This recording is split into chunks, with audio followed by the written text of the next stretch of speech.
ನಿಮ್ಮ memory run ಆಗ್ತಾನೆ ಇರುತ್ತೆ, ಟ್ರಾನ್ಸೆಂಡೆನ್ಸಿಗೆ ಹೋಗಿರಲ್ಲ. ಅದಕ್ಕೋಸ್ಕರ ನಿಮಗೆ ಕನಸು ಅದು ಇದು ಎಲ್ಲ ಬೀಳೋದು. ಈ ಉಸಿರಾಟ ಆಡ್ತಾ ಇದ್ದೀವಿ, ಉಸಿರು ಎಲ್ಲಿಗೆ ಹೋಗುತ್ತೆ ಎಲ್ಲಿಗೆ ಬರುತ್ತೆ ಅನ್ನೋದೇ ಗೊತ್ತಿಲ್ಲ. ಇಲ್ಲ, ನನಗೆ ಯಾವುದೇ ಕಾರ್ಯಕ್ರಮಗಳಾಗಲಿ ನನ್ನ ಅನುಭವದ ಮುಖಾಂತರನೇ ನಾನು ಮಾಡಿರುವಂಥದ್ದು. ಹತ್ತಾದ್ಮೇಲೆ ಕಟ್ಟ ಅಂತದ್ದೇ ಏನು ಸಮಾಧಿ, ಗೋರಿಕಲ್ಲು ಅಂತ ತಿಳ್ಕೊಂಡಿದ್ವಿ. ಸಮಾಧಿಯನ್ನ ಉನ್ನತ ಸ್ಥಿತಿಗೆ ಹೋಲಿಸಿದ್ವಿ. ಯಾಕೆ ಅಂತ ಹೇಳಿದ್ರೆ ಈಗ ಎಷ್ಟು ತರದ ಸಮಾಧಿಗಳಿವೆ? ಈಗ ದೊಡ್ಡ ಶಕ್ತಿಯನ್ನ ಅರ್ಥ ಮಾಡ್ಕೊಳಕ್ಕಿಂತ ಮುಂಚೆ ನಮ್ಮೊಳಗೆ ಒಂದು ಸಮಾನವಾದಂತ ಒಂದು ದೃಷ್ಟಿಕೋನ ಬರಬೇಕು. ಅಂದ್ರೆ ಹಾರ್ಟೋ ಕಿಡ್ನಿನೋ ಕೇಳ್ತಾ ಇದೀವಿ ಅನ್ನೋದು ಆಗ್ಬಿಡುತ್ತೆ. ಕಣ್ಣಿಗೆ ಕಾಣ್ದಿಲ್ದಿರೋದ್ರಲ್ಲಿ ಒಂದು ಸಂಪೂರ್ಣತೆನ ಪಡೆಯೋದು ಒಂದು ರೀತಿ ಆದ್ರೆ, ಕಣ್ಣಿಗೆ ಕಾಣುವಂಥದ್ರಲ್ಲಿ ಸಂಪೂರ್ಣತೆ ಪಡೆಯೋದು ಇನ್ನೊಂದು ರೀತಿ. ಆ ಅರಿವು ಹೇಗೆ ಬರುತ್ತೆ, ಹೇಗಾಗುತ್ತೆ ಅರಿವು, ಹೇಗಾಗುತ್ತೆ? ಆಗಲ್ವೇ? ನಾವು ಕಣ್ಣು ಮುಚ್ಕೊಂಡು ಮಾಡಿದ್ರೇ ಧ್ಯಾನ ಆಗಲ್ಲ, ಇನ್ನು ಕಣ್ಣು ತಿಕ್ಕೊಂಡು ಮಾಡಿದ್ರೆ ಎಲ್ಲಾಗುತ್ತೆ? ನಮಸ್ತೆ ವೀಕ್ಷಕರೇ, ಶೂನ್ಯ ಸ್ಪಾರ್ಕ್ಸ್ ಯೂಟ್ಯೂಬ್ ಚಾನಲ್ನ ಹೊಸ ಪಾಡ್ಕಾಸ್ಟ್ ಎಪಿಸೋಡ್ಗೆ ನಿಮ್ಗೆಲ್ಲರಿಗೂ ಸ್ವಾಗತ ಕೋರ್ತಾ ಇದ್ದೀನಿ. ನನ್ನ ಹೆಸರು ಶಾರದಾ ಮುರಳೀಧರ್. ನಾನೊಬ್ಬಳು ವಿಶೇಷ ಶಿಕ್ಷಕಳು. ಇಲ್ಲಿ ನಾನು ರಾಜರಾಜೇಶ್ವರಿ ನಗರದಲ್ಲಿ ನೆಲೆ ಲರ್ನಿಂಗ್ ಸೆಂಟರ್ ಅಂತ ಮಕ್ಕಳಿಗೆ ವಿಶೇಷ ಮಕ್ಕಳಿಗೆ ನಾವು ಒಂದು ಸಂಸ್ಥೆನ ನಡೆಸ್ತಾ ಇದ್ದೀವಿ. ಇಲ್ಲಿ ಡಿಸಬಿಲಿಟೀಸ್ ವೇರಿಯಸ್, ಅಂದರೆ ಈಗ ಡೆವಲಪ್ಮೆಂಟಲ್ ಡಿಸಬಿಲಿಟೀಸ್ ಇರೋ ಮಕ್ಕಳಿಗೆ ನಾವು ಥೆರಪೀಸು ಮತ್ತು ಅಸೆಸ್ಮೆಂಟ್ಸ್ ಮಾಡ್ತೀವಿ. ನಾನು ಮನಃಶಾಸ್ತ್ರದಲ್ಲಿ ಮಾಸ್ಟರ್ಸ್ ಡಿಗ್ರಿನ ಮಾಡಿದ್ದೀನಿ. ಬೇಸಿಕಲಿ ನಾನು ಕೆಮಿಕಲ್ ಇಂಜಿನಿಯರು, ಆದರೆ ಬೈ ಪ್ರೊಫೆಷನ್ ನಾನು ಇದನ್ನು ಆಯ್ಕೆ ಮಾಡಿಕೊಂಡು, ಈ ವೃತ್ತಿನ ಆಯ್ಕೆ ಮಾಡಿಕೊಂಡು ಇದರಲ್ಲಿ ನಾನು ಒಂದು ಸಂಸ್ಥೆನ ನಡೆಸ್ತಾ ಇದ್ದೀನಿ ರಾಜರಾಜೇಶ್ವರಿ ನಗರದಲ್ಲಿ. ಹಲವಾರು ಮಕ್ಕಳಿಗೆ ಮತ್ತು ಪೋಷಕರಿಗೆ ಇದರಿಂದ ಸಹಾಯ ಆಗ್ತಾ ಇದೆ. ನಾನು ಹರಿಜಿ ಅವರು ನಡೆಸ್ತಾ ಇರೋ ಕೆಲವು ಕಾರ್ಯಕ್ರಮಗಳಿಗೆ ಭಾಗವಹಿಸಿದ್ದೀನಿ. ಇವತ್ತಿನ ಎಪಿಸೋಡಲ್ಲಿ ನಾವು ಹರಿಜಿಯವರಿಗೆ ಕೆಲವು ಪ್ರಶ್ನೆಗಳನ್ನ ಕೇಳ್ತೀನಿ. ನನಗನ್ಸುತ್ತೆ ವೀಕ್ಷಕರೇ, ನಿಮ್ಮಲ್ಲಿ ಕೂಡ ಬಹಳಷ್ಟು ಪ್ರಶ್ನೆಗಳಿರಬಹುದು. ಜೊತೆಯಾಗಿ ನಾವು ಈ ಪ್ರಶ್ನೆಗಳಿಗೆ ಉತ್ತರಗಳನ್ನ ಕಂಡುಕೊಳ್ಳೋಣ. ಬನ್ನಿ, ಈ ಎಪಿಸೋಡ್ಗೆ ನಿಮ್ಮೆಲ್ಲರಿಗೂ ಸ್ವಾಗತ ಕೋರ್ತಾ ಇದ್ದೀನಿ. ನಮಸ್ತೆ ಹರಿಜಿ. ನಮಸ್ತೆ ಗುರುಜಿ. ನನ್ನ ಮನಸ್ಸಿಗೆ ಇನ್ನೊಂದು ಪ್ರಶ್ನೆ ಬರ್ತಾ ಇದೆ. ನೀವು ಈ ಕಾರ್ಯಕ್ರಮಗಳನ್ನೆಲ್ಲ ಮಾಡ್ತಿರಲ್ಲ, ಸ್ಪೆಷಲಿ ಈಗ ಸಮಾಧಿ ಕಾರ್ಯಕ್ರಮ ನೀವು ಮಾಡಿದಾಗ ಅದು ನಿಮಗೆ ಪ್ಲ್ಯಾನ್ ಮನಸ್ಸಿನಲ್ಲಿ ಬರ್ತಾ ಹೀಗೀಗೆ ಮಾಡಬೇಕು ಅಂತ, ಅಥವಾ ಹೇಗೆ ನಿಮ್ಮ ಅನುಭವದ ಮೂಲಕ ನೀವು ಅದನ್ನು ಪ್ಲ್ಯಾನ್ ಮಾಡ್ತೀರಾ? ನಿಮ್ಮ ಕಾರ್ಯಕ್ರಮನ ಹೇಗೆ ಮಾಡ್ತೀರಾ ನೀವು? ಇಲ್ಲ, ನನಗೆ ಯಾವುದೇ ಕಾರ್ಯಕ್ರಮಗಳಾಗಲಿ ನನ್ನ ಅನುಭವದ ಮುಖಾಂತರನೇ ನಾನು ಮಾಡಿರುವಂಥದ್ದು. ಯಾವುದೇ ಕಾರ್ಯಕ್ರಮಗಳು ಕೂಡ, ನೀವು ನಮ್ಮಲ್ಲಿ ಒಂದು 22 ಲೇಯರ್ ಆಫ್ ಪ್ರೋಗ್ರಾಮ್ಸ್ ಇದೆ. ಈ ಎಲ್ಲ ಈಗ ನನ್ನೊಳಗೆ ನಿಮ್ಮ ಹತ್ರ ಮಾತಾಡ್ಬೇಕಾರೆ ಈಗ 22 ಲೇಯರಿಂದು ಕಾನ್ಸೆಪ್ಟು ತಲೆ ಒಳಗೆ ರನ್ ಆಗ್ತಾ ಇರುತ್ತೆ. ಆದರೆ ಸೆಲೆಕ್ಟಿವ್ ಆಗಿ ನಾನು ನಿಮ್ಮ ಹತ್ರ ಏನು ಮಾತಾಡಬೇಕು ಅನ್ನೋದು ಅಷ್ಟೇ ಬರುತ್ತೆ ಇವಾಗ.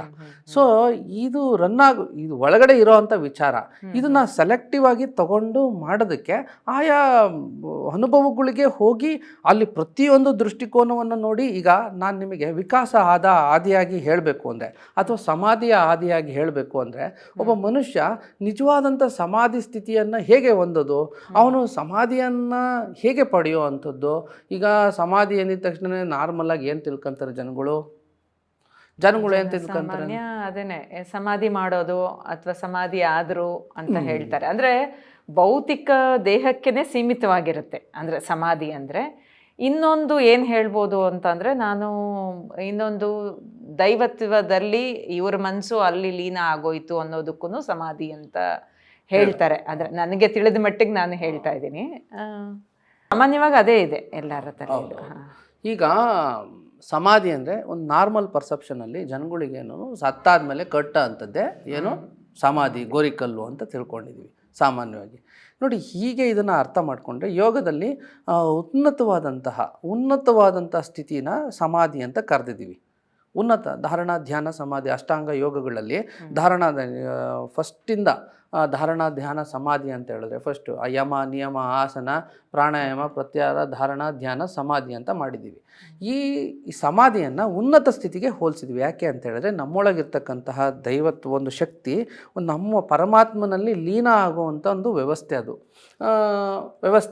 ಇದು ಬಿಡಿ, ಅದು ದೈವತ್ವದಲ್ಲಿ ಹೆಂಗೆ ಲೀನ ಆಗುತ್ತೆ ಇವನ್ನೆಲ್ಲ ನಾವು ಅನುಭವದ ಮುಖಾಂತರನೇ ಕಲಿಯುವಂಥದ್ದು. ಸೊ ಈ ಸಮಾಧಿ ಅಂತ ಹೇಳಿದ್ರೆ ಸಾಮಾನ್ಯವಾಗಿ ನಾರ್ಮಲ್ ಪರ್ಸೆಪ್ಷನಲ್ಲಿ ತಿಳ್ಕೊಳೋ ಅಂಥದ್ದು ಬಹಳಷ್ಟು ಕಷ್ಟ ಆಗುತ್ತೆ. ಇದನ್ನು ಸ್ಥಿತಿಗತಿಗಳಿಂದನೇ ತಿಳ್ಕೊಳೋ ಅಂಥದ್ದು ಬಹಳ ಮುಖ್ಯವಾಗಿದೆ. ನಾರ್ಮಲಾಗಿ ಇದನ್ನು ಪರ್ಸ್ಯೂ ಮಾಡೋದಕ್ಕೆ ಆಗೋದೇ ಇಲ್ಲ. ಇದನ್ನು ನಾವು ಅನುಭವಿಸ್ಬೇಕಾಗುತ್ತೆ, ಪ್ರತಿ ಕ್ಷಣನೂ ಅನುಭವಿಸ್ಬೇಕಾಗುತ್ತೆ. ನನಗೆ ಯಾಕಂದರೆ ಈಗ ಅಷ್ಟಾಂಗ ಯೋಗದಲ್ಲಿ ಈಗ ಒಂದೊಂದು ಹಂತ, ಈಗ ಯಮ ಇರ್ಬೋದು, ನಿಯಮ ಇರ್ಬೋದು, ಅಂದರೆ ಅದನ್ನು ಪ್ರಾಕ್ಟೀಸ್ ಮಾಡ್ತಾ ಮಾಡ್ತಾ ಹಂತ ಹಂತವಾಗಿ ಮೇಲೇರ್ತಾ ಹೋಗ್ತಾರೆ. ಅಷ್ಟಾಂಗ ಯೋಗದಲ್ಲಿ ಕೊನೆಯ ಸ್ಥಿತಿ ಸಮಾಧಿ ನೀವು ಹೇಳ್ದಾಗಿದೆ. ಈಗ ನಿಮ್ಮ ಕಾರ್ಯಕ್ರಮದಲ್ಲಿ ಹೇಗೆ ಒಂದು 3 ದಿವಸದಲ್ಲಿ ನಮ್ಮನ್ನ ಅಲ್ಲಿಗೆ ಕರೆದೊಯ್ತೀರಾ, ಹೇಗೆ ಅದು ಮಾಡ್ತೀರಾ ಅಂತ? ಯಾಕಂದರೆ ಇದು ಸಾಮಾನ್ಯವಾಗಿ ಪ್ರಶ್ನೆ ಬರುತ್ತೆ ಎಲ್ಲರಿಗೂ. ಯಾಕಂದರೆ ಅದೊಂದು ಗಹನವಾದ ಅನುಭವ, ಅದನ್ನು ಇಷ್ಟು ಸುಲಭವಾಗಿ 3 ದಿವಸದಲ್ಲಿ ನೀವು ಹೇಗೆ ಕೊಡೋಕ್ಕೆ ಸಾಧ್ಯ? ಅದೇ ಅಲ್ವಾ ಗುರುಗಳ ಕೆಲಸ.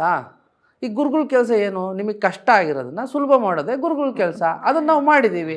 ವರ್ಷಾನುಗಟ್ಟಲೆ ನೀವು ಮಾಡಬೇಡಿ, 3 ದಿನದಲ್ಲಿ ಬನ್ನಿ, ನೀವು ಕುತ್ಕೊಳ್ಳಿ, ಮಾಡಿ, ನಿಮಗೆ ಅನುಭವ ಆಗುತ್ತೆ. ಅನುಭವ ಆಗಲಿಲ್ಲ ಅಂದರೆ ಹೋಗ್ಬಿಡಿ ಅಲ್ಲಿಂದ, ನಿಮಗೆ ಬೇಕಾಗಿಲ್ಲ ಇದು. ಇದೇನಾಗುತ್ತೆ ಅಂದರೆ ಈ ಥರ ರೆಟ್ರೋಸ್ಪೆಕ್ಷನಲ್ಲಿದ್ದರೆ ನಿಮಗೆ ಇದು ಅನುಭವ ಆಗುತ್ತೆ. ನಿಮಗೆ ವರ್ಷಗಳ ಯಮ, ಈಗ ಸಮಾಧಿಗೆ ಹೋಗಬೇಕು ಅಂತ ಹೇಳಿದ್ರೆ ಅಪ್ಪ ಯಮ ನಿಯಮ ಆಸನಗಳನ್ನೆಲ್ಲ ಕಲ್ತೋಗ್ಬೇಕು. ಆದರೆ ಇವರೇನಿರು 3 ದಿನದಲ್ಲಿ ಹೇಳ್ಕೊಡ್ತಾರೆ ಅಂತ ಹೇಳಿದ್ರೆ ಇದನ್ನು ನೀವು ತಿಳ್ಕೊಳ್ಳಿ. ಇದನ್ನು ಹೀಗೆ ಗುರುಗಳು ಎಲ್ಲವನ್ನು ಕೂಡ, ನೀವು ಯಾರೇ ಆಗಿರಲಿ, ನೀವು ಎಂಥದೇ ಆಗಿರಲಿ, ದೇವ್ರನ್ನ ನಂಬ್ತಿರೋ ನಂಬಲ್ವೋ, ನೀವು ಬಂದು ಇದು ಸುಮ್ಮನೆ 3 ದಿನಗಳ ಕಾಲ ಏನಿದೆ ಅಂತ ಕೂತ್ಕೊಳ್ಳಿ. ಸುಮ್ಮನೆ ನಿಮಗೆ ಏನಿದೆ ಅಂತ ನಾವು ತೋರಿಸೋ ಜವಾಬ್ದಾರಿ ನಮ್ಮದಾಗಿರುತ್ತೆ. ನೀವು ತಲೆ ಕೆಡಿಸ್ಕೊಳಕ್ಕೆ ಹೋಗ್ಬೇಡಿ. ಇದರಲ್ಲಿ ಏನಕ್ಕೆ ಹಿಂಗೆ ಮಾಡಿದ್ದೀವಿ ಅಂತ ಹೇಳಿದ್ರೆ, ಜಟಿಲವಾಗಿರೋದನ್ನು ನಾವು, ಕಷ್ಟಕರವಾಗಿರೋದನ್ನು ನಾವು ಸುಲಭ ಮಾಡೋ ಅಂಥದ್ದೇ ಗುರುವಿನ ಕೆಲಸ. ಅದಕ್ಕೋಸ್ಕರ ಈ 3 ದಿನಗಳಲ್ಲಿ ಹಂತ ಹಂತವಾಗಿ ಮನಸ್ಸಿನ ಶಕ್ತಿ, ಭೌತಿಕ ಶಕ್ತಿ, ಇದನ್ನೆಲ್ಲವನ್ನು ಸಮ್ಮಿಲನ ಮಾಡಿಕೊಂಡು ಅದರಿಂದ ಆಚೆಗೆ ಏನಾದ್ರು ಒಂದು ರೀತಿಯಾದಂಥ ಶಕ್ತಿಯ ಸಮ್ಮಿಲನ ಆಗುತ್ತಾ ಅನ್ನೋದಕ್ಕೆ ಬಹುತೇಕವಾಗಿ ಹಲವಾರು ಕ್ರಿಯೆಗಳನ್ನಿಟ್ಟು ಅದನ್ನೆಲ್ಲವನ್ನು ಕೂಡ ಒಂದೇ ಇಷ್ಟು ಅಂದರೆ ಇದನ್ನು ಇನ್ನೂ ಸಂಕ್ಷಿಪ್ತವಾಗಿ ಹೇಳಬೇಕು ಅಂತ ಹೇಳಿದ್ರೆ, ಒಬ್ಬ ಮನುಷ್ಯ ಈಗ ಸಹಜವಾಗಿ ಹುಟ್ಟಿದಾನೆ ಅಂದಿದ ತಕ್ಷಣವೇ ಅವನು ಹಲವಾರು ಕರ್ಮಗಳನ್ನು ಮಾಡಿಕೊಂಡು ಕಾರ್ಮಿಕ್ ಸ್ಟ್ರಕ್ಚರ್ ಅನ್ನೋದು ಒಂದು ಡೆವಲಪ್ ಆಗಿರುತ್ತೆ, ಆಲ್ರೆಡಿ ಒಂದು ಡೆವಲಪ್ ಆಗಿರುತ್ತೆ. ಈಗ ನೀವು ನನ್ನ ಜೊತೆ ಬರ್ತಿದ್ದೀರಾ, ಈಗ ಇಲ್ಲಿ ಕೂತ್ಕೊಂಡು ನನ್ನ ಜೊತೆ ಮಾತಾಡ್ತಿದ್ದೀರಾ ಅಂದರೆ ಈಗ ಎಲ್ಲರೂ ಕೂಡ ನನ್ನ ಜೊತೆ ಇದ್ದೀರಾ ಅಂತ ಹೇಳಿದ್ರೆ ಇದಕ್ಕೊಂದು ಕರ್ಮ ಬೇಕಾಗುತ್ತೆ. ಇದನ್ನೆಲ್ಲವನ್ನು ಸುಮ್ಮನೆ ಭೌತಿಕವಾಗಿ ನನಗೆ ಹಣ ಕೊಟ್ಟಿದ್ದಾರೆ ಅಥವಾ ನನಗೆ ನಾನು ಇದು ಅದು ಅಂತ ತಿಳ್ಕೊಂಡು ನೀವಿದ್ದರೆ ಅದು ಏನಾಗುತ್ತೆ, ಅಷ್ಟಕ್ಕಷ್ಟೇ ಸೀಮಿತ ಆಗುತ್ತೆ. ಒಂದು ಸಮನಾದ ದೃಷ್ಟಿನಲ್ಲಿ, ಒಂದು ಭೌತಿಕತೆಯನ್ನು ಮೀರಿದಂಥ ದೃಷ್ಟಿನಲ್ಲಿ ನೋಡೋದಾದರೆ ಈ ಒಂದು ಕೆಲಸ, ಜಟಿಲವಾಗಿರ್ತಕ್ಕಂಥ ಕೆಲಸ ಸುಲಭ ಆಗುತ್ತೆ. ಹಾಗೇನೆ ಸಮಾಧಿನಲ್ಲಿ ನಾವೇನು ಮಾಡ್ತೀವಿ, ಈ ಜಟಿಲವಾಗಿರೋದನ್ನು ಸುಲಭ ಮಾಡುವಂಥದ್ದು ಕಾರ್ಯಕ್ರಮ ಪ್ರೋಸೆಸ್ ನಡೆದಿದೆ. ಈಗ ನಿಮಗೆ ಸಮಾಧಿಗೆ ಈಗ ಕಣ್ಣು ಮುಚ್ಕೊಂಡು ಕೂತಿದ ತಕ್ಷಣವೇ ನಿಮಗೆ ಎಲ್ಲಿಗೆ ಹೋಗಬೇಕು, ಏನು ಮಾಡಬೇಕು ಅನ್ನೋದೇ ಗೊತ್ತಿಲ್ಲ. ಇದನ್ನು ಗುರುಗಳು ಹೇಳ್ಕೊಡೋ ಅಂಥದ್ದು, ಇದನ್ನು ಅನುಭವದ ಮುಖಾಂತರ ಹೇಳ್ಕೊಡೋ ಅಂಥದ್ದು. ಎಲ್ಲಿಗೆ ಹೋಗಬೇಕು, ಏನು ಮಾಡಬೇಕು, ಕಣ್ಣು ಮುಚ್ಕೊಂಡು ಕೂತಿದ ತಕ್ಷಣವೇ ಸಾಕಾಗಲ್ಲ, ಅದ್ರ ಒಳಗಡೆ ಈ ಥರ ಮಾಡಬೇಕು, ಈ ರೀತಿಯಾದಂಥ ಪ್ರಕ್ರಿಯೆಗಳನ್ನು ಮಾಡ್ಕೋಬೇಕು ಅಂತ ಹೇಳ್ಬಿಟ್ಟು ಒಂದು ಸಂಕ್ಷಿಪ್ತವಾದಂಥ ಕ್ರಿಯೆಗಳನ್ನು ಕೊಟ್ಟು ಅಲ್ಲಿ ಅನುಭವಗಳನ್ನು ಹಿಡಿದಿಟ್ಟು ನಿಮಗೆ ಹಂತ ಹಂತವಾಗಿ ನಿಮ್ಮೊಳಗೆ ನೀವು ಜಾರೋದಕ್ಕೆ ಒಂದು ಪ್ರಯತ್ನವನ್ನು ಮಾಡುವಂಥದ್ದು ಈ ಸಮಾಧಿ ಕಾರ್ಯಕ್ರಮ. ಇಲ್ಲಿ ಏನಾಗುತ್ತೆ ಅಂದರೆ ನಿಮ್ಮ ಶಕ್ತಿಯನ್ನು ಇನ್ನೂ ಒಳಗಡೆ ನೋಡೋ ಅಂಥದ್ದು, ಒಳಗಡೆ ಹೋಗಿ ಅದ್ರ ಒಳಗಡೆ ಇರೋ ಅಂಥದ್ದು ಆಗುತ್ತೆ ಈ ಸಮಾಧಿನಲ್ಲಿ. ಗುರೂಜಿ, ಇದು ಇನ್ನೊಂದು ಏನನ್ಸುತ್ತೆ ಅಂದರೆ, ಈಗ ವಿಭಿನ್ನ ಹಿನ್ನೆಲೆಯಿಂದ ಬರ್ತಾರೆ. ಈಗ ಈ ಸಮಾಧಿ ಕಾರ್ಯಕ್ರಮಕ್ಕೆ ಬೇರೆ ಬೇರೆ ಹಿನ್ನೆಲೆಗಳಿಂದ ಬಂದಿರ್ತಾರೆ. ಜೊತೆಗೆ ಅವ್ರ ಸಾಧನೆಗಳು ಕೂಡ ಬೇರೆ ಬೇರೆ ಥರ ಇರುತ್ತೆ. ಈಗ ನಂದು ಒಂದು ಉದಾಹರಣೆ, ನಾನು ಬಂದೆ, ಅದೇ ಥರ ನನ್ನ ಜೊತೆಲೂ ಒಂದು 10 ಜನ ಬಂದಿದ್ದರು. ಒಬ್ಬರು ಗೃಹಿಣಿ ಇದ್ದರು, ಇನ್ನೊಬ್ಬರು ಬಿಸ್ನೆಸ್ ಮೆನ್ ಇದ್ದರು. ಅಂದರೆ ಅವರು ಸಾಫ್ಟ್ವೇರ್ ಇದರಲ್ಲಿ ಕೆಲಸ ಮಾಡ್ತಾಯಿದ್ರು, ಅದನ್ನು ಬಿಟ್ಟು ಬೇರೆದೇನೋ ಶುರು ಮಾಡಬೇಕು ಅಂತ ಇದ್ದರು. ಇನ್ನೊಬ್ಬರು ಸ್ಪೋರ್ಟ್ಸ್ ಪರ್ಸನ್ ಇದ್ದರು. ಹೀಗೆ ಬೇರೆ ಬೇರೆ ಹಿನ್ನೆಲೆಗಳಿಂದ ಬಂದವಾಗ ಎಲ್ಲರಿಗೂ ಒಂದೇ ಕಾರ್ಯಕ್ರಮ ಕೊಡೋಕ್ಕಾಗತ್ತಾ ಅನ್ನೋದು ನಂದು ಒಂದು ಪ್ರಶ್ನೆ. ಎಕ್ಸಾಕ್ಟ್ಲಿ. ಮನುಷ್ಯ ಅಂದಿದ ತಕ್ಷಣ ಅವನಲ್ಲಿ ಸಹಜ ಗುಣಗಳ ಮೇಲೆ ಅವನ ಸಾಧನೆಗಳು ಡಿಪೆಂಡ್ ಆಗುತ್ತೆ. ಆದರೆ ಮೂಲಭೂತವಾಗಿ ಕೆಲವೊಂದಿಷ್ಟು ನಾವು ಸಂಕ್ಷಿಪ್ತವಾಗಿ ಪಡೆಯೋದೇ ಇರುತ್ತೆ ಅದರಲ್ಲಿ. ಸೊ ಇಲ್ಲಿ ನಾನು ಸಮಾಧಿ ಅಂದಿದ ತಕ್ಷಣ ನಿಮಗೆ ನೇರವಾಗಿ ನಿಮಗೆ ಏನೋ ಒಂದು ಸ್ಥಿತಿ ಕೊಡ್ತಾಯಿನಿ ಅಂತ ಅಲ್ಲ. ನೀವು ಬದಲಿಗೆ ಫಂಡಮೆಂಟಲ್ಸು, ಅಂದರೆ ವೆರಿ ಬೇಸಿಕ್ ಆಗಿರ್ತಕ್ಕಂತಹ ಸೂಕ್ಷ್ಮ ಸ್ತರಗಳು ಏನೇನಿದೆ ನಮ್ಮೊಳಗೆ ಅದನ್ನು ಸುಭದ್ರವಾಗಿ ಭದ್ರ ಮಾಡ್ತಾಯಿನಿ ಅಂತ ಅರ್ಥ. ಈ ಸಮಾಧಿ ಅಂದರೆ ಸಮಾನವಾದ ದೃಷ್ಟಿಕೋನಕ್ಕೆ ಏನೇನು ಫಂಡಮೆಂಟಲಿ ನಾವು ಏನೇನು ಬೇಕು ಅದನ್ನು ಸರಿ ಮಾಡಿಕೊಂಡ್ರೆ ಕಾನ್ಸಿಕ್ವೆನ್ಸ್ ಆಗಿ ನಿನ್ನೊಳಗೆ ಆ ಸಮಾಧಿ ಅನ್ನೋದು ಉದ್ಭವಿಸುತ್ತೆ, ಆಗುತ್ತೆ. ಅದು ನಾನು ಮಾಡುವಂಥದ್ದಲ್ಲ, ಅದನ್ನು ನಾವು ನಿಮಗೆ ಹೇಳ್ಕೊಡೋ ಅಂಥದ್ದಲ್ಲ. ಈಗ ಸಮಾಧಿಯ ಎಂಟೈರ್ ಕಾರ್ಯಕ್ರಮ ಹೇಗಿದೆ ಅಂತ ಹೇಳಿದ್ರೆ, ನಿಮಗೆ ಅಲ್ಲಿ ಬಂದು ಕುತ್ಕೊಂಡಾಗ ನಿಮಗೆ ನೀವು ಆರ್ಗನೈಸ್ ಮಾಡ್ಕೊಳ್ತಾ ಹೋಗ್ತೀರಾ, ನಿಮ್ಮನ್ನು ನೀವು ಆರ್ಗನೈಸ್ ಮಾಡ್ಕೊಳ್ತಾ ಹೋಗ್ತೀರಾ, ನಮ್ಮ ದೇಹವನ್ನು ಪ್ರಿಪೇರ್ ಮಾಡ್ತೀರಾ. ಎಂಥವರೇ ಆಗಲಿ, ಈಗ ನೀವು ಹೇಳ್ದಂಗೆ ಡಿಫ್ರೆಂಟ್ ಹಲವಾರು ಪ್ರೊಫೆಷನ್ಸ್ ಇರ್ಬೋದು, ಹಲವಾರು ಶಕ್ತಿಗಳಲ್ಲಿ ವೇರಿಯೇಷನ್ಸ್ ಇರ್ಬೋದು. ಯಾವುದೇ ಶಕ್ತಿಗಳಲ್ಲಿ ವೇರಿಯೇಷನ್ಸ್ ಇದ್ದರೂ, ಯಾವುದೇ ದೇಹ ಆದರೂ, ಯಾರೇ ಮುಂದುವರೆದಂಥ ಸ್ಥಿತಿಗಳಲ್ಲಿದ್ದರೂ ಅವ್ರಿಗಿದು ಅಡ್ವಾಂಟೇಜೇ ಆಗುತ್ತೆ ಬಿಟ್ಟರೆ ಡಿಸ್ಅಡ್ವಾಂಟೇಜ್ ಆಗೋದಿಲ್ಲ. ಸೊ ಫಂಡಮೆಂಟಲಾಗಿ ನಾವೇನು ಮಾಡ್ತೀವಿ, ಅವ್ರ ದೇಹವನ್ನು ಪ್ರಿಪೇರ್ ಮಾಡ್ತೀವಿ ಮೊದಲು, ವಿಚ್ ಇಸ್ ಬೆನಿಫಿಷಿಯಲ್. ಅವ್ರಿಗೆ ಇನ್ನೂ ಸ್ಥಿತಿಗಳನ್ನು ಮುಂದಕ್ಕೆ ಹೋಗೋಕ್ಕೆ ಹೆಲ್ಪ್ ಆಗುತ್ತೆ. ಆಮೇಲೆ ಮನಸ್ಸನ್ನು ಪ್ರಿಪೇರ್ ಮಾಡ್ತೀವಿ, ಮನಸ್ಸನ್ನು ಒಂದು ಸೀಮಿತಕ್ಕೆ ತರೋ ಅಂಥ ಒಂದು ಕಾರ್ಯ ಆಗುತ್ತೆ. ದೇಹನ ಪ್ರಿಪೇರ್ ಮಾಡ್ತೀವಿ, ಮನಸ್ಸನ್ನು ಪ್ರಿಪೇರ್ ಮಾಡ್ತೀವಿ, ಆಮೇಲೆ ಅದರ ಅನಾವರಣಕ್ಕೆ ತಂದು ನಿಲ್ಲಿಸ್ತೀವಿ ಅವ್ರನ್ನ. ಇದು ಏನಾಗುತ್ತೆ, ಈಗ ಜನರಲೈಸ್ ಆಗಿರೋ ಅಂಥದ್ದು ಇದು ಬಹಳ ಸ್ಪೆಸಿಫಿಕ್ಕು. ಅಲ್ಲಿ ನಿಮಗೆ ಅನಾವರಣ ಆಗುವಂತಹ ಟೈಮಲ್ಲಿ ಒಂದಿಷ್ಟು ನಾವು ಕ್ಯಾಟಗರಿ ಮಾಡ್ಕೊಂಡಿದ್ದೀವಿ. ಯಾಕೆಂದರೆ ಜನಗಳಲ್ಲಿ ನಾವು ಸಾಧಕರಲ್ಲಿ ವಿಭಿನ್ನತೆನ ನೋಡ್ತಾ ಹೋದರೆ ಸಾಮಾನ್ಯವಾಗಿ ಸಾವಿರಾರು ವಿಭಿನ್ನತೆನ ನೋಡ್ಕೋಬೋದು. ಇದು ಏನಾಗುತ್ತೆ ಅಂತ ಹೇಳಿದ್ರೆ, ಇದನ್ನು ಈ ಥರ ನೋಡಿದ್ರೆ ಒಂದು ಸೆಗ್ಮೆಂಟ್ ಥರ ನೋಡೋಣ. ಮೊದಲಿಗೆ ನಾವೇನು ನೋಡ್ತಾ ಇದ್ದೀವಿ ಅಂದರೆ, ಇಲ್ಲಿ ಈಗ ಆಧ್ಯಾತ್ಮದೊಳಗಡೆ ಒಂದು ಇದಕ್ಕೋಸ್ಕರ ನಮ್ಮಲ್ಲಿ ಏನು ಮಾಡಿದ್ದಾರೆ, ಒಂದು 7 ಚಕ್ರಗಳು ಅಂತ ಹೇಳಿದ್ದಾರೆ. ಈ 7 ಚಕ್ರಗಳ ಮೇಲೆ ನಿಮ್ಮ ಒಂದಿಷ್ಟು ಗುಣಗಳನ್ನು ಅವಲಂಬಿತವಾಗಿದೆ. ಅಲ್ಲಿಗೆ ಆ ಗುಣಗಳನ್ನ ಮೇಲೆ ನಿಮಗೆ ಒಂದಿಷ್ಟು ಗುಣಗಳಲ್ಲಿ ಈ ಥರ ಲೋಪದೋಷ ಇದ್ದರೆ ಈ ಥರ ಬೀಜ ಮಂತ್ರಗಳನ್ನು ಇನಿಷಿಯೇಟ್ ಮಾಡೋವಂಥದ್ದಿದೆ. ಸೊ ಈಗ ಇದನ್ನೇ ನಾವು ಕನ್ಸಿಡರ್ ಮಾಡಿಕೊಂಡು ಏನು ಮಾಡ್ತೀವಿ ಅಂತ ಹೇಳಿದ್ರೆ, ಯಾವುದೇ ಒಬ್ಬ ಮನುಷ್ಯ ಅವ್ರನ್ನ ಮೊದಲು ನಾವು ಅನಾಲಿಸಿಸ್ ಮಾಡಿ ಅವರಿಗೆ ಬೇಕಾದಂತಹ ಒಂದಿಷ್ಟು ವೈಯಕ್ತಿಕವಾಗಿರ್ತಕ್ಕಂಥ ಮುಂದಕ್ಕೆ ಹೋಗುವಂತಹ ಬೀಜಾಕ್ಷರಗಳನ್ನು ನಾವು ಕೊಡ್ತೇವೆ ಅವರಿಗೆ. ಅವಾಗ ಅವ್ರಿಗೇನಾಗುತ್ತೆ, it will not be so selective but nearly selective ಆಗುತ್ತೆ. It is not generalised. ಅಲ್ಲಿ ಒಬ್ಬ ಗುರು ಏನು ಮಾಡ್ತಾನೆ, ಎಲ್ಲರಿಗೂ ಕೂಡ ಒಂದೊಂದು ದೀಕ್ಷೆಯನ್ನು ಮಾಡ್ತಾನೆ. ಆವಾಗ ಅಲ್ಲಿ ಜನರಲೈಸ್ ಆಗೋದ್ರ ಬದಲು ಇಟ್ ಈಸ್ ಎಕ್ಸ್ಕ್ಲೂಸಿವ್ ಆಗುತ್ತೆ. So exclusive in person, but ಅದ್ರದ್ದು ಬ್ಯೂಟಿ ಏನು ಅಂತ ಹೇಳಿದ್ರೆ, though it is exclusive but experience is same. ಅದು ಸಮಾಧಿಯ ಒಂದು ಕಲ್ಪನೆ ಅಥವಾ ಅದು ಒಂದು ಅನುಭವ. ಭಾಳ ಚೆನ್ನಾಗಿ ಹೇಳಿದ್ರಿ ನೀವು. ಯಾಕಂದರೆ ನನ್ನ ಮನಸ್ಸಿಗೆ ಇನ್ನೊಂದು ಏನು ಬರ್ತಾ ಇದೆ ಅಂದರೆ, ಇವಾಗಿನ ಯುಗದಲ್ಲಿ ಯಾರಾದರೂ ಕೇಳಿದ್ರೆ ನಿಮ್ಮ ಮೊಬೈಲ್ ಕೊಡ್ರಪ್ಪ ಅಂತ ಕೇಳಿದ್ರೆ ಅವ್ರದ್ದೇನೋ ಹಾರ್ಟೋ ಕಿಡ್ನಿನೋ ಕೇಳ್ತಾ ಇದ್ದೀವಿ ಅನ್ನೋದು ಆಗ್ಬಿಡುತ್ತೆ. ಯಾಕಂದರೆ ಕೊಡಲ್ಲ, ಬೇಕಾದ್ರೆ ಏನು ಬೇಕಾದ್ರೂ ಕೊಡ್ತಾರೆ, ಮೊಬೈಲ್ ಕೊಡಲ್ಲ. ಈಗ 3 ದಿವಸದಲ್ಲಿ ಆ ಮೊಬೈಲ್ ಕೊಟ್ಬಿಟ್ಟು ಅವರು ನಿಮ್ಮ ಜೊತೆಲಿ ಹೇಗೆ ಅವರು ಕೂತ್ಕೊಳ್ತಾರೆ, ಅದು ಒಂದು ದಿವಸದ ನಿಮ್ಮ ಈ 3 ದಿವಸದ ಕಾರ್ಯಕ್ರಮದಲ್ಲಿ ಒಂದು ದಿವಸ ಹೇಗಿರುತ್ತೆ ಅಂತ ಸ್ವಲ್ಪ ವಿವರಣೆ ಕೊಡಿ. ಈಗ ಅವರ ಒಂದು ಇಂಟ್ರೆಸ್ಟ್ ಏನು ಅಂತ ಹೇಳಿದ್ರೆ, ಮೊಬೈಲ್ ಟೈಮಿಂಗ್ ಅಂತ ಏನಿರುತ್ತೆ, ಒಂದು 5 hours 6 hours ಇದ್ದರೆ ಅವರು ಅದರಿಂದ ಏನು ಗ್ರಹಿಸ್ತಾ ಇದ್ದಾರೆ ಅಂದರೆ, ಅಲ್ಟಿಮೇಟಾಗಿ ಅದರಿಂದ ಒಂದು ಖುಷಿ ಸಿಗ್ತಾ ಇದೆ ಅವ್ರಿಗೆ ಅಲ್ವಾ. ಈಗ ಅದು ಖುಷಿ ಮೊಬೈಲ್ ಇದ್ದಾಗ ಅಷ್ಟೇ ಖುಷಿ, ಮೊಬೈಲ್ ಇಲ್ದಿದ್ದಾಗ ಖುಷಿ ಇಲ್ಲ. ಈ ಥರ ಅಡಿಕ್ಟೆನ್ಸ್ ಬೆಳೆದಿದೆ. ಅದರ ಮೂಲ ಹಾದಿ ಏನಕ್ಕೆ ತಗೊಂಡೋಗ್ತದೆ ಅಂದರೆ, ಅವರಿಗೆ ಮೊಬೈಲ್ ಇದ್ದರೆ ಒಂಥರ ಖುಷಿ, ಏನಾಗ್ತಿದೆ ಅಂತ ಗೊತ್ತಿಲ್ಲ, ಬಟ್ ಖುಷಿ ಆಗ್ತದೆ ಅವರಿಗೆ, ತಲೆ ಒಳಗಡೆ ಖುಷಿ, ಒಂಥರ ಖುಷಿ, ಅದನ್ನು ಮಾಡಬೇಕು ಅನ್ನೋ ಒಂದು ಖುಷಿ. ಸೊ ಈ ಥರ ಇದ್ದಂಥವ್ರು ಇದನ್ನು ಮಾಡಿದಾಗ, ಈ ಸಮಾಧಿ ಕಾರ್ಯಕ್ರಮಗಳಿಗೆ ಬಂದಾಗ ನಿಮಗೇನಾಗುತ್ತೆ, ಈ ಅಡಿಕ್ಟೆನ್ಸ್ ಅನ್ನೋದು ಬಿಟ್ಟೋಗುತ್ತೆ. ನಿಮ್ಮೊಳಗೆ ನಿಜವಾಗ್ಲೂ ಕೂಡ ಏನು ಆ ಆನಂದದ ಸ್ಥಿತಿ ಇದೆಯೋ ಹಾಗೆಯೇ ಅದನ್ನು ಆಕ್ಸೆಸ್ ಮಾಡೋ ಅಂಥ ಒಂದು ದರ್ಶನವಾಗುವಂತಹ ಒಂದು ದಾರಿಯನ್ನು ನಾವು ಕಲ್ಪಿಸ್ಕೊಡ್ತೀವಿ.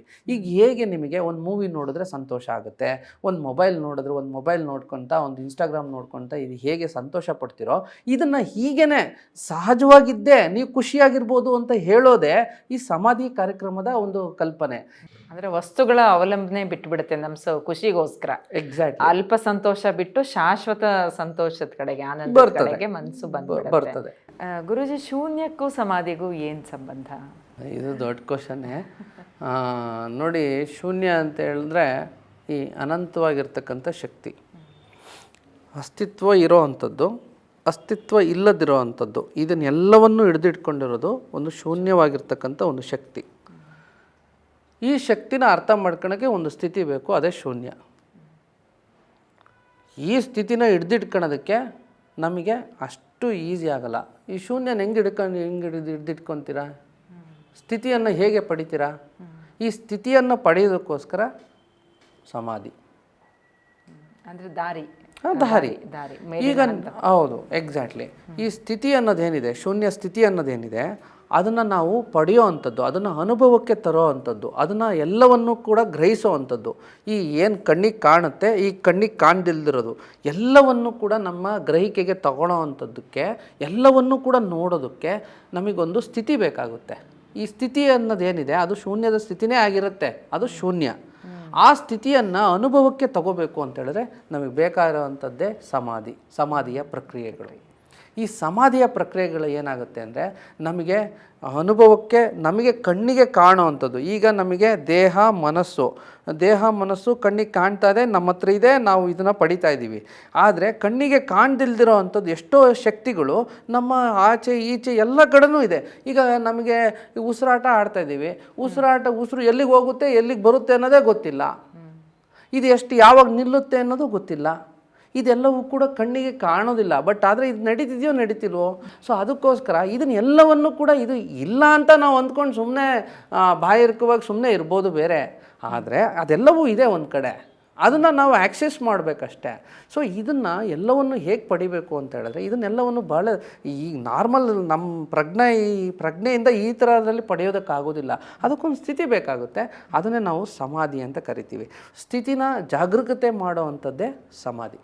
ಈಗ ಎಷ್ಟು ಥರದ ಸಮಾಧಿಗಳಿವೆ? ಅದರಲ್ಲಿ ಏನಾದರೂ ಇದು ಇದೆಯಾ, ರೀತಿಗಳಿವೆಯಾ, ಬೇರೆ ಬೇರೆ ರೀತಿಗಳಿವೆಯಾ, ಹೇಗೆ? ಇದು ತುಂಬ ರೀತಿಗಳಿದೆ.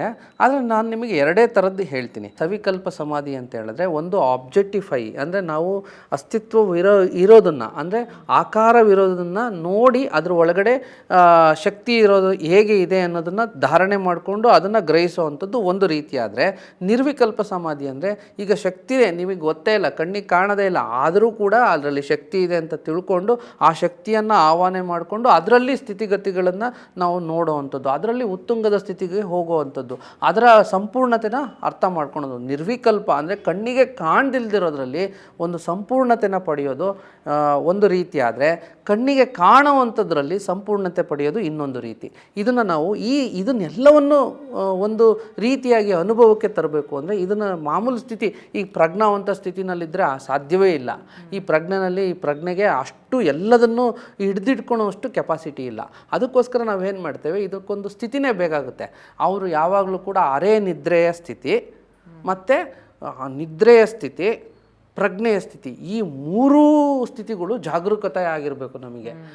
ನಿದ್ರೆಯ ಸ್ಥಿತಿ, ಆಳವಾದಂತಹ ನಿದ್ರೆಯ ಸ್ಥಿತಿ, ಪ್ರಜ್ಞಾವಂತ ಸ್ಥಿತಿ, ಈ ಮೂರೂ ಸ್ಥಿತಿಗಳು ಜಾಗರೂಕತೆ ಆಗಿದ್ದರೆ ಮಾತ್ರ ನಮ್ಮೊಳಗೆ ಇದು ಎಲ್ಲವನ್ನು ಕೂಡ ನಿರ್ವಿಕಲ್ಪ ಮತ್ತು ಸವಿಕಲ್ಪ ಎಲ್ಲವನ್ನು ಕೂಡ ಅರ್ಥ ಮಾಡ್ಕೊಳಕ್ಕೆ ಸಾಧ್ಯ ಆಗುತ್ತೆ.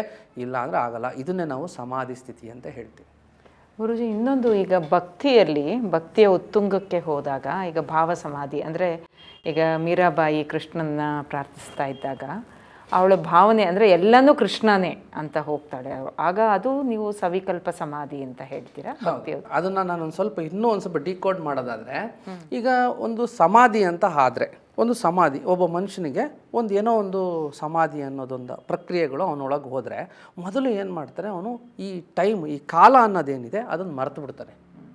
ಈಗ ನೀವು ಯಾವಾಗಲಾರು ಒಂದು ಮದುವೆಗೆ ಹೋಗಿರ್ತೀರ, ಎಲ್ಲಿಗಾರು ಹೋಗಿರ್ತೀರ, ಆವಾಗ ನಿಮಗೇನಾಗುತ್ತೆ, ಎಷ್ಟು ದಿನ ಹೋಯಿತು, ಎಷ್ಟು ಟೈಮ್ ಆಯಿತು ಅಂತಲೇ ಗೊತ್ತಾಗಲ್ಲ. ಬೆಳಗ್ಗೆ ಅಲ್ಲೇ ಸಂಜೆ ಆಯಿತಾ ಅನ್ನಿಸ್ಬಿಡುತ್ತೆ. ಹೀಗೆ ಆನಂದ ಸ್ಥಿತಿನಲ್ಲಿದ್ದಾಗ ನಿಮಗೆ ಟೈಮ್ ಹೋಗೋದೇ ಗೊತ್ತಾಗೋದಿಲ್ಲ. ಹೀಗೆ ಭಕ್ತಿ ಅನ್ನೋದರಲ್ಲಿ ಮರ್ಜಾದಾಗ, ಅಂದರೆ ಭಕ್ತಿ ಎಂಬ ಒಂದು ಎಮೋಷನ್ಸ್ ಒಳಗೆ ನಮ್ಮೊಳಗೆ ಅದು ಮರ್ಜಾದಾಗ, ನನ್ನೊಳಗೆ ನಾನು ಶಕ್ತಿಯನ್ನು ಕಂಡುಕೊಂಡಾಗ, ಆ ಭಾವನೆಗೆ ನನ್ನ ಶಕ್ತಿಗಳು ಹೋಗಿ ನಿಂತಾಗ ಏನಾಗುತ್ತೆ, ಸಂಕ್ಷಿಪ್ತವಾಗಿ ಮನುಷ್ಯ ಒಂದು ನಿಸ್ಸಂದೇಹವಾಗಿ ಅವನೊಳಗೆ ಲೀನ ಆಗೋದಕ್ಕೆ ಪ್ರಯತ್ನ ಪಡ್ತಾನೆ. ಅಲ್ಲಿ ಭಕ್ತಿಯ ರಸ ಹುಟ್ಟುತ್ತಾ ಇರುತ್ತೆ. ಬಟ್ ಅವನು ಇನ್ ಟರ್ಮ್ಸು ಏನಾಗ್ತಾ ಇರುತ್ತೆ, ಅವನ ಒಳಗಡೆ ಇರ್ತಕ್ಕಂಥ ಶಕ್ತಿಯ ಜೊತೆ ಒಳಗಡೆ ಹೋಗ್ತಾನೇ ಇರ್ತಾನೆ. ಆವಾಗ ಕಾಲವನ್ನು ಮರಿತಾನೆ, ಆವಾಗ ಅವನ ಸ್ಥಳವನ್ನು ಮರಿತಾನೆ, ಆವಾಗ ಎಲ್ಲವನ್ನೂ ಮರಿತಾನೆ. ಇದೇ ರೀತಿ ಅವ್ರ ದೇಹವನ್ನು ಮರಿತಾರೆ. ಅದೇ ರೀತಿ ನೀವು ನೋಡಿ, ಎಷ್ಟೋ ಜನ ದೇಹವನ್ನು ಮರೆತು ಉಸಿರಾಟನೇ ಮರೆತು ಹೋಗೋ ಲೆವೆಲಿಗೆ ಹೋಗ್ಬಿಡ್ತಾರೆ. ಆ ಟೈಮಲ್ಲಿ ಅಷ್ಟೇ ಆ ಸಮಾಧಿ ಅನ್ನೋದು ಆಗೋದಿದ್ದು. ಆ ಟೈಮಲ್ಲಿ ಅವರಿಗೆ ದೇಹವೇ ಬೇಕಾಗಿರಲ್ಲ. ಯಾಕೆಂದರೆ ಕಾಲದ ಸೀಮಿತದಲ್ಲಿ ಅವ್ರು ಇರೋದಿಲ್ವಲ್ಲ, ಅದಕ್ಕೋಸ್ಕರ ಅವ್ರಿಗೆ ದೇಹನೇ ಬೇಕಾಗಿರಲ್ಲ. ಅದಕ್ಕೋಸ್ಕರ ಈ ಸಮಾಧಿ, ಈ ಭಕ್ತಿಯ ರಸ ಹುಟ್ಟಬೇಕಾದ್ರೆ ಬಹುಶಃ ಇದೇ ಸ್ಥಿತಿ, ಈ ಕಾಲ ಮತ್ತು ಒಂದು ಸ್ಥಳವನ್ನು ಮರೆತು ಬಿಯಾಂಡ್ ನೇಚರಿಗೆ ಹೋಗಿರ್ತಾರೆ. ಗುರುಜಿ, ಈಗ 3 ಅವಸ್ಥೆಗಳ ಬಗ್ಗೆ ಮಾತಾಡಿದ್ರಿ, ಜಾಗೃತ ಅವಸ್ಥೆ, ನಿದ್ರಾವಸ್ಥೆ ಮತ್ತು ಗಾಢ ನಿದ್ರೆ ಅವಸ್ಥೆ ಅಂತ. ಅವುಗಳ ಬಗ್ಗೆ ಸ್ವಲ್ಪ ವಿವರವಾಗಿ ಹೇಳ್ತೀರಾ? ಈಗ ನೀವು ಈಗ ಈ ಸ್ಥಿತಿ ಆ್ಯಸ್ ಫಾರ್ ಆಸ್ ದಿಸ್ ಸಮಾಧಿ ಇಸ್ ಕನ್ಸರ್ನ್ಡ್, ಈ ಸ್ಥಿತಿಗಳನ್ನು ನೀವು ನೋಡ್ತಾ ಹೋದರೆ, ಈ ಸಮಾಧಿ ಸ್ಥಿತಿಯನ್ನು ನೋಡಿದ್ರೆ ನಿಮಗೆ ಯಾಕೆ ಈ ಥರದ್ದು ಸ್ಥಿತಿಗಳು ಬೇಕು, ಈ ಈ ಥರ ಯಾಕಿರಬೇಕು, ಅರೆನಿದ್ರೆ ಅವಸ್ಥೆ ಯಾಕಿರಬೇಕು ಅನ್ನೋದು ನೀವು ಕ್ವಶನ್ ಮಾಡಿಕೊಂಡ್ರೆ, ಸಾಮಾನ್ಯವಾಗಿ ನಿಮಗೆ ಈ ಪ್ರಜ್ಞಾವಸ್ಥೆ ಅನ್ನೋದು ಸಾಮಾನ್ಯ. ಪ್ರಜ್ಞೆ ಅಂದರೆ ಏನು? ಇದಕ್ಕಿಂತ ಮುಂಚೆ ನಾವು ಪ್ರಜ್ಞೆ ಅನ್ನೋದನ್ನ ಅರ್ಥ ಮಾಡ್ಕೋಬೇಕು. ವಾಟ್ ಈಸ್ ಪ್ರಜ್ಞೆ? ಪ್ರಜ್ಞೆ ಅಂದರೆ ಒಂದು ಅರಿವು ಅಂತ ಹೇಳ್ತೀವಲ್ಲ, ನಾವು ಏನು ಆಗ್ತಾ ಇದೆ, ಏನು ನಡೀತಿದೆ ಅನ್ನೋದ್ರ ಬಗ್ಗೆ ಅರಿವು, ನನ್ನ ಬಗ್ಗೆ ಅರಿವು. ಈಗ ನೀವು ಹೇಳೋದು ಕರೆಕ್ಟೇ. ಪ್ರಜ್ಞೆ ಅಂದರೆ ಹರಿವು. ಆ ಹರಿವು ಹೇಗೆ ಬರುತ್ತೆ, ಹೇಗಾಗುತ್ತೆ ಹರಿವು, ಹೇಗಾಗುತ್ತೆ, ಏನಾಗಬೇಕಲ್ಲಿ ಹರಿವು? ಒಂದು ಹರಿವು ಅಂತ ಹೇಳಿದ್ರೆ ಒಂದು ಜಾಗೃತಿ ಅವಸ್ಥೆ. ಓಕೆ, ಈ ಜಾಗೃತಿ ಅವಸ್ಥೆ ಆಗಬೇಕು ಅಂದರೆ ನಮ್ಮೊಳಗೆ ಏನಾಗಬೇಕು, ಏನು ಕೂಡಬೇಕಲ್ಲಿ, ಏನು ಕಳಿಬೇಕು, ಏನು ಕೂಡಬೇಕು, ಏನೋ ಒಂದು ಕೂಡಬೇಕಲ್ವಾ? ಈಗ ನಿಮಗೆ ತಕ್ಷಣಕ್ಕೆ ಪ್ರಜ್ಞಾವಸ್ಥೆ ಜಾಗೃತಿ ಆಗಬೇಕು ಅಂದರೆ, ಪ್ರಜ್ಞೆ ಅಂತ ಹೇಳಿದ್ರೆ ಮೊದಲಿಗೆ ನಾವೇನು ಮಾಡಬೇಕು ಅಂತ ಹೇಳಿದ್ರೆ, ಏನಾಗಬೇಕು ಅಂತ ಹೇಳಿದ್ರೆ ನಮ್ಮೊಳಗಿರ್ತಕ್ಕಂತಹ ಸ್ಥಳ ಏನಿದೆ, ಈ ಟೈಮು ಏನಿದೆ ಮತ್ತು ಸ್ಪೇಸ್ ಏನಿದೆ, ಅದು ಒಂದುಗೂಡಬೇಕು. ಅವಾಗಷ್ಟೇ ನಿಮಗೆ ಪ್ರಜ್ಞೆ ಅನ್ನೋದು ಜಾಗೃತಿ ಆಗೋದು. ಈಗ ನಾವು ಅದನ್ನು ಬಿಯಾಂಡ್ ಹೋಗ್ತೀವಿ ಅಂತ ಅಂದರೂ ಕೂಡ ಅವೆಲ್ಲವೂ ಕೂಡ ಒಟ್ಟುಗೂಡಿ ಒಂದು ಶಕ್ತಿಯಾಗಿ ಬೆಳಿಬೇಕು. ಅವಾಗಷ್ಟೇ ನಮಗೆ ಅದಕ್ಕಿಂತ ಮುಂದಕ್ಕೆ ಹೋಗುವಂತಹ ಒಂದಿಷ್ಟು ಸ್ಥಿತಿಗಳಿಗೆ ಹೋಗಿ ಸಾಧ್ಯ ಆಗುತ್ತೆ. ಇಲ್ಲ ಅಂತ ಹೇಳಿದ್ರೆ ಏನಾಗುತ್ತೆ, ನಾವು ಕಾಲ ಮತ್ತು ಸ್ಥಳದಲ್ಲೇ ಉಳ್ಕೊಂಬಿಡ್ತೀವಿ. ನಮ್ಮ ಪ್ರಜ್ಞೆ ಯಾವಾಗ ಉತ್ತುಂಗದ ಸ್ಥಿತಿನಲ್ಲಿರುತ್ತೆ, ಇದು ಉತ್ತುಂಗದ ಸ್ಥಿತಿನಲ್ಲಿದೆ ಅಂತ ಹೇಳಿದ್ರೆ ಈ ಕಾಲದ ಪರಿಮಿತಿ ಮತ್ತು ಈ ಸ್ಥಳದ ಪರಿಮಿತಿ ಎರಡೂ ಕೂಡ ಒಂದಾಗ್ಬಿಡುತ್ತೆ. Both time and space will become same and they both will collaboratively work for yourself. So ಅಂದರೆ ಅವೆರಡೂ ಕೂಡ ಒಂದಾಗಿ ನಿಮಗೆ ಒಂದು ಸ್ಥಿತಿಯನ್ನು ಕೊಡುತ್ತೆ. ಅದನ್ನೇ ನಾವು ಏನಂತೀವಿ, ಪ್ರಜ್ಞೆ ಅಂತ ಕರಿತೀವಿ. ಈ ಪ್ರಜ್ಞೆಯ ಮುಖಾಂತರ ನಾವು ಎಲ್ಲವನ್ನು ಗ್ರಹಿಸೋದಕ್ಕೆ ಒಂದಿಷ್ಟು ಸಾಧ್ಯ ಆಗದಲ್ಲೇ ಇರ್ಬೋದು. ಈ ಪ್ರಜ್ಞೆಯನ್ನು ಮುಂದುವರೆದಂತಹ ಸ್ಥಿತಿಗಳಿಗೆ ತಗೊಂಡು ಹೋಗಬೇಕು ಅಂತ ಹೇಳಿದ್ರೆ ಬರೀ ಕಾಲ ಮತ್ತು ಸ್ಥಳ ಒಂದಾದರೆ ಸಾಕಾಗಲ್ಲ. ಇದರ ಬಿಯಾಂಡ್ ನೇಚರಿಗೂ ಹೋಗಬೇಕಾಗುತ್ತೆ. ಅದಕ್ಕೋಸ್ಕರ ನಮಗೆ ಬಿಯಾಂಡ್ ನೇಚರಿಗೆ ಹೋಗಬೇಕು ಅಂತ ಹೇಳಿದ್ರೆ ನಮಗೆ ಪ್ರಜ್ಞೆ ಆಲ್ರೆಡಿ ಜಾಗೃತೆ ಇದ್ದರೂ ಕೂಡ ಸ್ಥಿತಿಗತಿಗಳೆಲ್ಲ ಚೇಂಜ್ ಆಗಬೇಕು. ಈ ಸ್ಥಿತಿಗತಿಗಳು ಚೇಂಜ್ ಆಗಬೇಕು ಅಂತ ಹೇಳಿದ್ರೆ ನಮಗೆ ನಾವು ಈಗ ಸ್ಥಿತಿಗತಿನ ಹೆಂಗೆ ಚೇಂಜ್ ಮಾಡ್ಕೋಬೇಕಾಗತ್ತೆ, ನಮ್ಮ ಸ್ಥಿತಿ ಹೆಂಗೆ ಚೇಂಜ್ ಆಗುತ್ತೆ, ಮಂಕೊಂಡಿದ್ದಾಗ ಚೇಂಜ್ ಆಗುತ್ತೆ. ನಾವು ಹೇಗೆ ಈಗ ಅಲೈವ್ ನಾವು ಈಗ ಮಾತಾಡ್ತಿದ್ದೀವಲ್ಲ ಅವಾಗಿಂದ ಚೇಂಜ್ ಆಗುತ್ತೆ, ಮತ್ತು ನಾರ್ಮಲ್ ಆಗಿ ಇದ್ದಾಗ ಚೇಂಜ್ ಆಗುತ್ತೆ. ಈ ಥರದ ಸ್ಥಿತಿಗತಿಗಳಲ್ಲಿ ಚೇಂಜ್ ಆಗುತ್ತೆ. ಅದಕ್ಕೆ ಎಲ್ಲ ಸ್ಥಿತಿಗತಿಗಳಲ್ಲಿ ಚೇಂಜ್ ಮಾಡ್ಕೊಳ್ಳೋದು ನಮಗೆ ಸಾಧ್ಯ ಇಲ್ಲ. ಅದಕ್ಕೇನು ಮಾಡಿದ್ರೆ ಬಹುತೇಕವಾಗಿ ಇದನ್ನು ಭಾಳಷ್ಟು ಸರಳವಾಗಿ ಸೂಕ್ಷ್ಮವಾಗಿ ಅಬ್ಸರ್ವ್ ಮಾಡೋದ್ರಿಂದ ನಾವೇನು ಮಾಡ್ತೀವಿ, ಒಂದೊಂದು ಸ್ತರನ ಚೂಸ್ ಮಾಡ್ಕೊಂಡಿದ್ದೀವಿ. ನೀವು ನಿದ್ದೆ ಮಾಡ್ಬೇಕಾದ್ರೆ ಕಂಪ್ಲೀಟಾಗಿ ನಿದ್ದೆ ಮಾಡ್ತೀರಾ, ನೀವು ಅರೆ ನಿದ್ರೆ ಅವಸ್ಥೆ ಮಾಡ್ಬೇಕಾದ್ರೆ ಅರೆ ನಿದ್ರೆನಲ್ಲೇ ಇರೋ ಥರ ಆಗುತ್ತೆ. ಮತ್ತು ಅವೇಕನ್ನು ಅಂದರೆ ತುಂಬ ಎಚ್ಚರವಾಗಿರ್ತಕ್ಕಂಥ ಸ್ಥಿತಿ ಅಂದರೆ ಅವೇಕನ್ ಸ್ಟೇಟಲ್ಲಿ, ಕಾನ್ಷಿಯಸ್ ಸ್ಟೇಟಲ್ಲಿದ್ದಾಗ ಆ ಅವೇಕನ್ ಸ್ಟೇಟಲ್ಲಿ ಇರ್ತೀರ, ಅಂದರೆ ಪ್ರಜ್ಞಾವಂತ ಸ್ಥಿತಿನಲ್ಲಿ ಇರ್ತೀರ.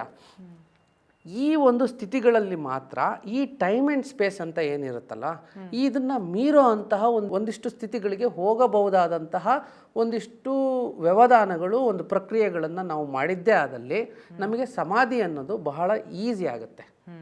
ಇಲ್ಲ ಅಂದರೆ ಏನಾಗುತ್ತೆ, ಸಾಮಾನ್ಯವಾಗಿ ಬಹಳಷ್ಟು ಕಷ್ಟ. ಈಗ ನಾವು ಏನೋ ಒಂದು ಕೆಲಸ ಮಾಡ್ತಾಯಿರ್ತೀವಿ, ಇದರಲ್ಲಿ ನಾವು ಸಮಾಧಿ ಮಾಡೋಕ್ಕಾಗುತ್ತೆ, ಆದರೆ ಅಲ್ಲಿ ನಮಗೆ ಮಾಸ್ಟರಿಂಗ್ ಇರಬೇಕು. ನಾವು ಕಣ್ಣು ಬಿಟ್ಕೊಂಡು ಸಮಾಧಿ ಮಾಡೋಕ್ಕಾಗುತ್ತೆ, ಎಲ್ಲವನ್ನು ಅರ್ಥ ಮಾಡ್ಕೊಳ್ಳೋವಂಥ ವ್ಯವಧಾನಕ್ಕೆ ಹೋಗ್ತೀವಿ. ಆದರೆ ನಮಗೆ ಆ ಮಟ್ಟದೊಂದು ಪ್ರಿಸಿಷನ್ನು, ಆ ಮಟ್ಟದೊಂದು ಸ್ಥಿರತೆ ನಮ್ಮೊಳಗಿರಬೇಕು. ಆಗಲ್ವೇ? ನಾವು ಕಣ್ಣು ಮುಚ್ಕೊಂಡು ಮಾಡಿದ್ರೇ ಧ್ಯಾನ ಆಗಲ್ಲ, ಇನ್ನು ಕಣ್ಣು ತಿಕ್ಕೊಂಡು ಮಾಡಿದ್ರೆಲ್ಲ ಆಗುತ್ತೆ. ಅದಕ್ಕೋಸ್ಕರ ಸಮಾಧಿ ಅಂತ ಹೇಳಿದ್ರೆ, ಸಮಾಧಿಯ ಒಂದು ಪ್ರಿಸಿಷನ್ ಹೆಂಗಿದೆ ಅಂತ ಹೇಳಿದ್ರೆ ಅದು ಅರೆ ನಿದ್ರೆ ಅವಸ್ಥೆ, ಕಂಪ್ಲೀಟಾಗಿ ನಿದ್ರಾ ಅವಸ್ಥೆ ಮತ್ತು ಅವೇಕನ್ ಸ್ಟೇಟು. ನೀವು ಒಂದು ಪ್ರಜ್ಞಾವಂತ ಸ್ಥಿತಿ ಅಂತ ಹೇಳಿದ್ರೆ, ಪ್ರಜ್ಞಾವಂತ ಸ್ಥಿತಿ ಅಂತ ಹೇಳಿದ್ರೆ ಕಾನ್ಷಿಯಸ್ ಸ್ಟೇಟು.